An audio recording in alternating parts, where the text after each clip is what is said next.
தேசிய மக்கள் சக்தி தங்களோடு நம்பிக்கையானவர்களைத்தான் தலைவர்களாக தெரிவு செய்கிறார்களே தவிர மக்கள் தெரிவு செய்த தலைவராக அந்த தலைவர் இருக்க இல்லை. கிட்டத்தட்ட தங்களினுடைய பணிகளை தங்களினுடைய கட்சியை தமிழ் பிரதேசங்களில் நிலைநிறுத்துவதற்காகத்தான் இந்த பிரஜாசக்தி குழு செயற்படுகிறதான்னு சொல்லிவிடலாம். தமிழ் தேசிய சக்திகளை பொறுத்தவரையில் அவர்கள் தொடர்ச்சியாக எதிர்ப்பு அரசியலை செய்து கொண்டிருக்கிறார்களே தவிர தேச நிர்மாண அரசியலில் கவனம் செலுத்தவில்லை.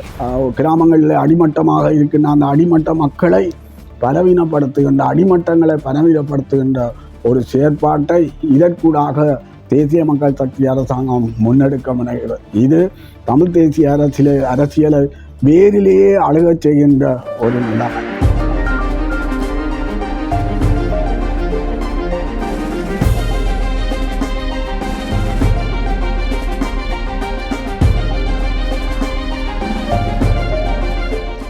தேசிய மக்கள் சக்தி ஆட்சியாளர்கள் மக்கள் மத்தியில், அதுவும் குறிப்பாக அடிமட்ட மக்கள் மத்தியில் பணியாற்றுவதற்காக பிரஜாசக்தி என்கின்ற அமைப்பை உருவாக்கி உள்ளார்கள்.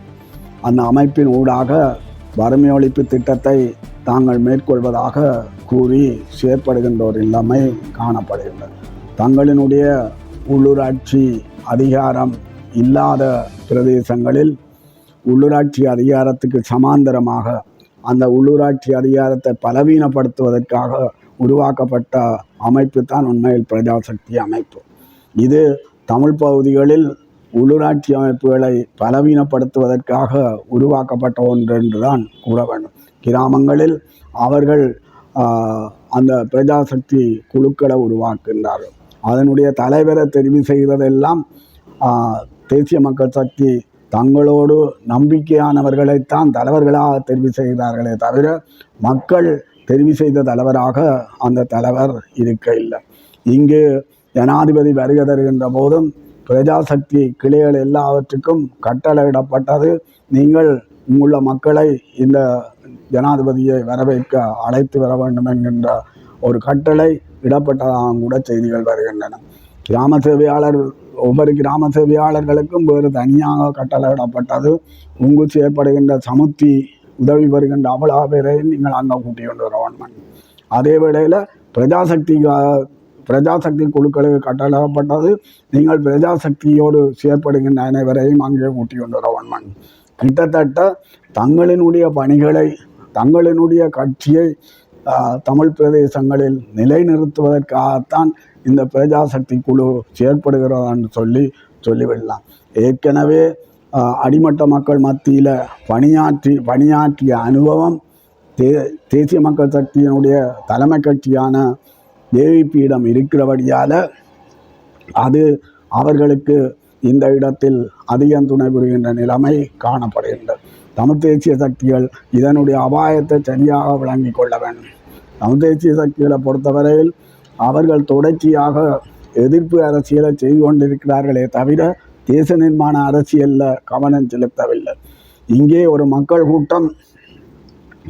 கூட்டம் உதவிகளையும் நிவாரணங்களையும் எதிர்பார்க்கின்ற அல்லது தேவைப்படுகின்ற மக்கள் கூட்டம் என்ற ஒரு மக்கள் கூட்டம் இருக்கிறது. அவை அந்த மக்கள் கூட்டத்தினுடைய நலன்களை பேண வேண்டிய பொறுப்பு தேசிய கட்சிகளுக்கு இருக்கு, தேசிய சக்திகளுக்கு இருக்கு. தேசிய சக்திகள் அதில் கவனம் செலுத்தாதனால தேசிய மக்கள் சக்தி அரசாங்கம் அதில் அந்த வெற்றிடத்தை நிரப்புகின்ற ஒரு நிலைமை காணப்படுகிறதை நாங்கள் பார்க்கலாம். அவை இது ஒரு அபாயகரமான விடயம். ஏனென்றால் அடிமட்டத்தில் தமிழ் தேசிய அரசியலை பலவீனப்படுத்துகின்ற உண்மையில் கிராமங்களில் அடிமட்டமாக இருக்கின்ற அந்த அடிமட்ட மக்களை பலவீனப்படுத்துகின்ற அடிமட்டங்களை பலவீனப்படுத்துகின்ற ஒரு செயற்பாட்டை இதற்கூடாக தேசிய மக்கள் சக்தி அரசாங்கம் முன்னெடுக்க முனைகிறது. இது தமிழ் தேசிய அரசியலை வேரிலேயே அழுகச் செய்கின்ற ஒரு நிலைமை. அவை இந்த விடயம் தொடர்பாக தமிழ் தேசிய சக்திகள் வலுவான கவனத்தை செலுத்த வேண்டிய தேவை இருக்கிறது என்றே நான் நினைக்கிறேன். நீங்கள் வெறுமனவே எதிர்ப்பு அரசியலில் மட்டும் கவனம் செலுத்தாமல் தேச நிர்மாண அரசியலையும் கவனம் செலுத்துகின்ற போது இந்த விடயங்களை வெற்றி காணக்கூடியதான சூழ்நிலை உருவாகும். இது தொடர்பான பொறுப்பு தமிழ் அரசியல் கட்சிகளுக்கு மட்டுமல்ல, தமிழ் தேசிய சக்திகள் அனைவருக்கும் இருக்கிறது என்பதே என்னுடைய அபிப்பிராயம். CMR யூடியூப் சேனலில் இணைந்திருக்கும் நேர்கள் அனைவருக்கும் எமது நன்றி. காமெண்ட்ஸ் பகுதியில் உங்கள் கருத்துக்களை தெரிவிக்க தவறாதீர்கள். முக்கிய செய்திகள், காணொளி தொகுப்புகள், நேர்காணல் என பலதரப்பட்ட அம்சங்களையும் உங்களுக்காக தருகின்றது CMR யூடியூப் சேனல். CMR என்று சர்ச் செய்து எமது யூடியூப் சேனலை சப்ஸ்கிரைப் பண்ணுங்கள். உங்கள் உற்றார் உறவினர் நண்பர்களோடும் இந்த காணொளி தொகுப்புகளை பகிர்ந்து கொள்ளுங்கள். அருகில் இருக்கின்ற முக்கிய காணொளி தொகுப்புகளையும் தவறவிடாமல் பாருங்கள்.